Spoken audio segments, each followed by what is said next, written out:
नमस्कार मित्रों, जैसा कि आज दिनांक 26/12/2023 को दीनदयाल उपाध्याय गोरखपुर विश्वविद्यालय गोरखपुर के बीए थर्ड सेमेस्टर एग्जामिनेशन 2023-24 के अंतर्गत हिस्ट्री सब्जेक्ट का फर्स्ट पेपर HIS 201 जिसका कोड था हुआ है।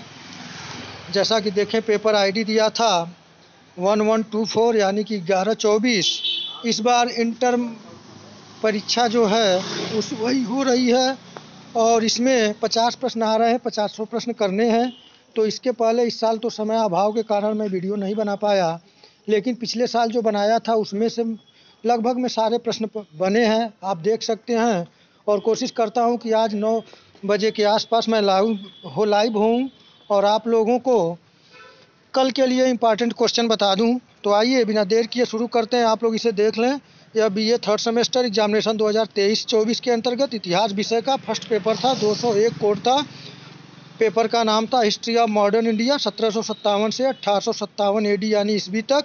पेपर आईडी था 1124। तो आइए बिना देर किए शुरू करते हैं। पहला प्रश्न जो आप लोगों से पूछा गया था वह पूछा गया था, अंग्रेजी शासनकाल में भारत का कौन सा क्षेत्र अफीम उत्पादन हेतु प्रसिद्ध था। तो इस प्रश्न का जो सही उत्तर होगा वह होगा आपका, सही उत्तर इस प्रश्न का जो होगा वह होगा ऑप्शन ए पहले का, बिहार। आइए अगले प्रश्न को देखते हैं। अगला प्रश्न जो है उसको हम लोग देखें। अगला प्रश्न दिया गया है, फ्रेंच ईस्ट इंडिया कंपनी की स्थापना किस वर्ष हुई। ये भी प्रश्न कराए हैं। इस प्रश्न का जो सही आंसर होगा वह होगा ऑप्शन बी, 1664 ईस्वी में हुई थी। आइए अगले क्वेश्चन को देखें।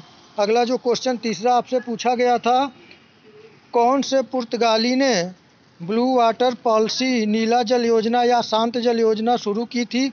इस प्रश्न का सही उत्तर होगा ऑप्शन ए, फ्रांसिस्को डी अल्मीड़ा। प्रश्न संख्या 4 पूछा गया था, उस शासक का नाम बताइए जिसने वास्को डी गामा कालीकट में स्वागत किया। तो सही आंसर होगा ऑप्शन डी, जमोरिन हिंदू राजा था जिसने वास्को डी गामा का कालीकट में स्वागत किया था पहुंचने पर। प्रश्न संख्या 5 पूछा गया था, वास्को डी गामा भारत कब आया था। सही आंसर है ऑप्शन बी, 1498 ईस्वी में। सब आप लोग वीडियो देख के बता सकते हैं कि मेरा प्रश्न फंसा है कि नहीं फंसा, इसमें टोटल लड़ गया है, आप देख के बता सकते हैं। प्रश्न संख्या 6 पूछा गया है, भारत की तरफ आने वाले समुद्री मार्ग की खोज किसने की थी।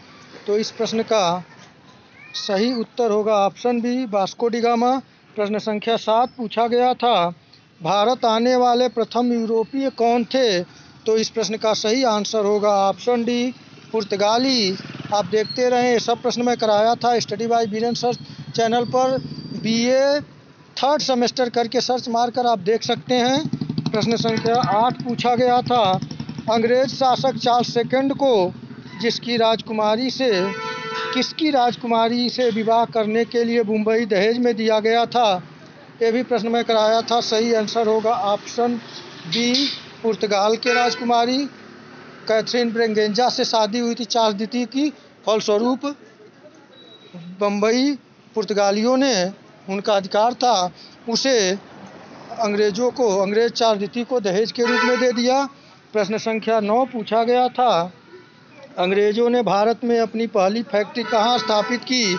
तो इस प्रश्न का सही आंसर है ऑप्शन बी, सूरत में 1613 ईस्वी में। प्रश्न संख्या 10 पूछा गया था, निम्नलिखित में से किस स्थानों पर डचों ने अपने व्यापारिक अड्डे स्थापित किए। तो इस प्रश्न का सही आंसर है ऑप्शन डी, उपर्युक्त सभी। और प्रश्न संख्या 11 पूछा गया था, किस मुगल सम्राट के काल में ब्रिटिश ईस्ट इंडिया कंपनी ने भारत में अपना सर्वप्रथम कारखाना स्थापित किया। तो इस प्रश्न का जो सही आंसर होगा वह देखें, हम प्रश्न को एक बार ध्यान से देखें। प्रश्न कैसे पूछा है, पूछ रहा है कि ब्रिटिश ईस्ट इंडिया कंपनी ने भारत में अपना सर्वप्रथम कारखाना स्थापित किया, उस समय मुगल सम्राट कौन था। तो इस प्रश्न का जो सही आंसर होगा वह होगा ऑप्शन ए, जहांगीर। प्रश्न संख्या 12 पूछा गया है, निम्न में से कौन सा भारत आने वाला पहला अंग्रेज जहाज था। इस प्रश्न का सही आंसर होगा ऑप्शन सी, रेड ड्रैगन। प्रश्न संख्या 13 पूछा गया था, लंदन में ब्रिटिश ईस्ट इंडिया कंपनी के गठन के समय भारत का निम्नलिखित में से कौन बादशाह था? तो देखा जाए, ईस्ट इंडिया कंपनी की स्थापना 31 दिसंबर 1599 ईस्वी में हुआ था। उस समय भारत का जो सम्राट था वह था अकबर। ऑप्शन ए 13 का सही होगा। प्रश्न संख्या 14 पूछा गया था आपसे, देखते हैं। प्रश्न संख्या 14 पूछा गया था, बंगाल में द्वैध शासन प्रणाली किसके द्वारा लागू की गई? तो इस प्रश्न का जो सही आंसर होगा वह होगा ऑप्शन सी, रॉबर्ट क्लाइव ने। प्रश्न संख्या 15 आपसे पूछा गया था, निम्नलिखित में से बंगाल के गवर्नर जनरलों में से कौन एक तृतीय आंग्ल मैसूर युद्ध से संबंधित है? इस प्रश्न का सही आंसर होगा ऑप्शन बी, लॉर्ड कॉर्नवालिस। प्रश्न संख्या 16 पूछा गया था, निम्नलिखित में से किस गवर्नर जनरल ने भारत में दास प्रथा को समाप्त किया? इस प्रश्न का जो सही आंसर होगा वह होगा ऑप्शन बी, लॉर्ड एलन बरो ने।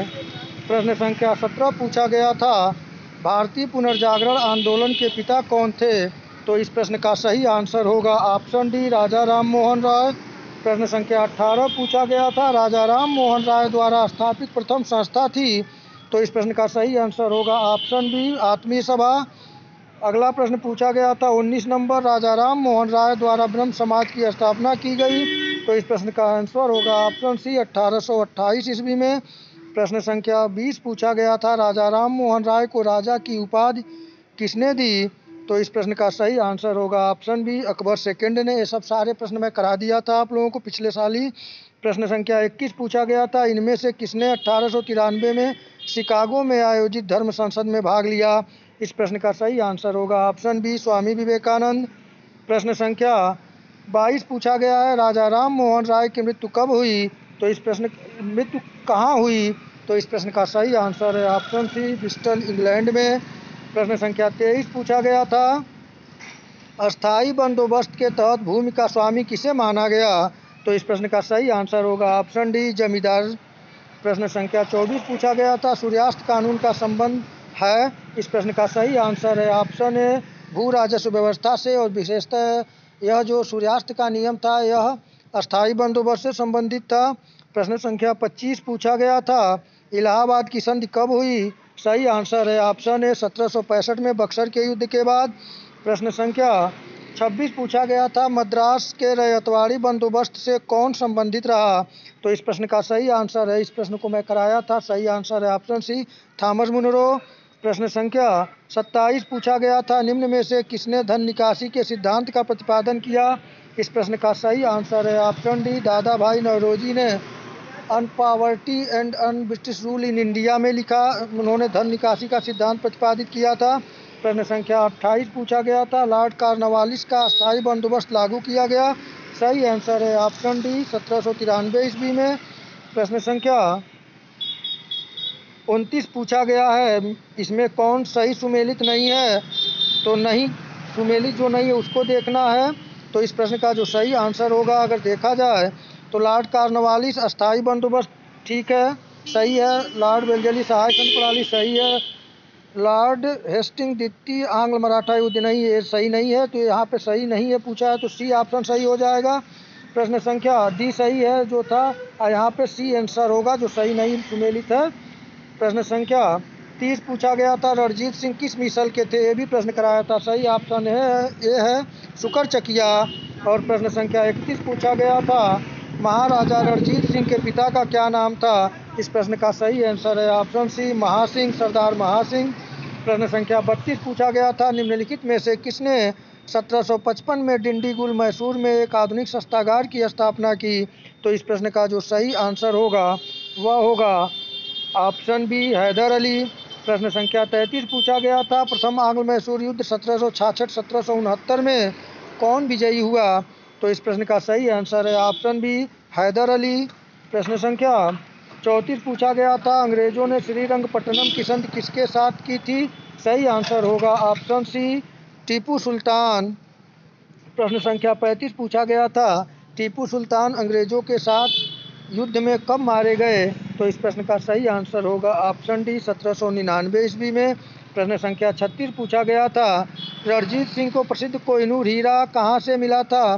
तो इस पर किससे मिला था? सही उत्तर होगा ऑप्शन ए शाह शुजा से। प्रश्न संख्या 37 पूछा गया था, सिख साम्राज्य का अंतिम राजा कौन था? सही आंसर होगा option D Dilip Singh.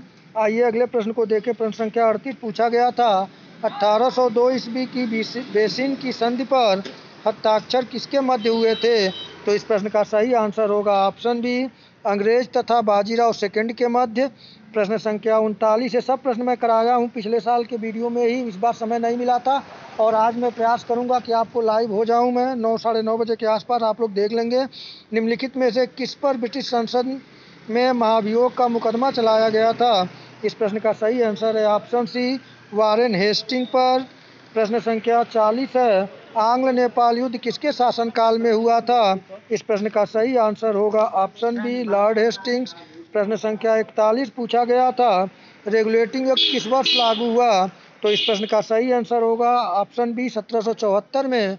Regulating act 1773 में आया और 1774 ईस्वी में लागू हुआ। प्रश्न संख्या 42 पूछा गया था कि प्रश्न नंबर 42 है, 1 नवंबर 1858 को महारानी विक्टोरिया का घोषणा पत्र पढ़कर सुनाया था लॉर्ड कैनिंग ने। तो इस प्रश्न का सही आंसर होगा ऑप्शन ए इलाहाबाद में। एक दिन के लिए इलाहाबाद को राजधानी बनाया गया था दिल्ली के स्थान पर 1857 के विद्रोह के बाद, तो यहीं से पढ़ा गया था इलाहाबाद से। लॉर्ड कैनिंग ने 1 नवंबर 1858 को महारानी विक्टोरिया का घोषणा पत्र पढ़ा। आइए अगले प्रश्न को देखें। प्रश्न संख्या 43 है, भारत में पहली रेलवे लाइन कब शुरू हुई? तो इस प्रश्न का सही आंसर होगा रेलवे लाइन कब शुरू, ऑप्शन ए सही होगा 1853 में। प्रश्न संख्या 44 देखें, भारत में प्रथम रेलवे लाइन किस ब्रिटिश गवर्नर के समय में बिछाई गई? तो इस प्रश्न का सही आंसर होगा ऑप्शन ए लॉर्ड डलहौजी। प्रश्न संख्या 45 पूछा गया था, सती प्रथा का पाबंदी किसने लगाई? तो इस प्रश्न का सही आंसर होगा option C Lord William Bentinck. प्रश्न संख्या 46 पूछा गया था, सहायक संधि को किसके काल में क्रियान्वित किया गया? तो इस प्रश्न का सही आंसर जो होगा वह होगा ऑप्शन बी इस प्रश्न का सही आंसर होगा लॉर्ड वेल्जली। आगे देखते हैं। प्रश्न संख्या 47 पूछा गया था, निम्नलिखित में से कौन कलकत्ता का संस्थापक था? ये भी प्रश्न मैं कराया था, सही आंसर होगा ऑप्शन बी जाप चारनाक। आइए अगले प्रश्न को देखें। प्रश्न संख्या 48 पूछा गया था, सत्यार्थ प्रकाश किसके द्वारा लिखा गया? तो इस प्रश्न का सही आंसर होगा ऑप्शन डी दयानंद सरस्वती ने। प्रश्न संख्या 49 पूछा गया था, लोक हितवादी उपनाम से किसे जाना जाता है? तो इस प्रश्न का सही आंसर होगा ऑप्शन ए गोपाल हरि देशमुख को। और प्रश्न संख्या अंतिम और 50वां प्रश्न बना था, निम्नलिखित में से किस युद्ध में अंग्रेजों ने फ्रांसीसियों को पूरी तरह परास्त कर दिया? इस प्रश्न का सही आंसर है ऑप्शन ए बांडीवास की लड़ाई 1760 ईस्वी में। तो इस चीज़ को देख लें आप लोग, आपका फर्स्ट पेपर ठीक हुआ होगा। आप लोग सेकंड पेपर की तैयारी करें और मैं प्रयास करूंगा कि कुछ मैटर आप लोगों को उपलब्ध कराऊं। तो मित्रों, यदि आप लोग इस चैनल के माध्यम से जानकारी से संतुष्ट हैं, आंसर की से संतुष्ट हैं, तो आप लोग चैनल को लाइक शेयर और सब्सक्राइब करते रहें। मित्रों, आज इतना ही और प्रयास करते हैं कि सेकंड पेपर से संबंधित कुछ मटेरियल आपको मैं उपलब्ध कराऊं। तो मित्रों, आज इतना ही। नमस्कार। बैठिए।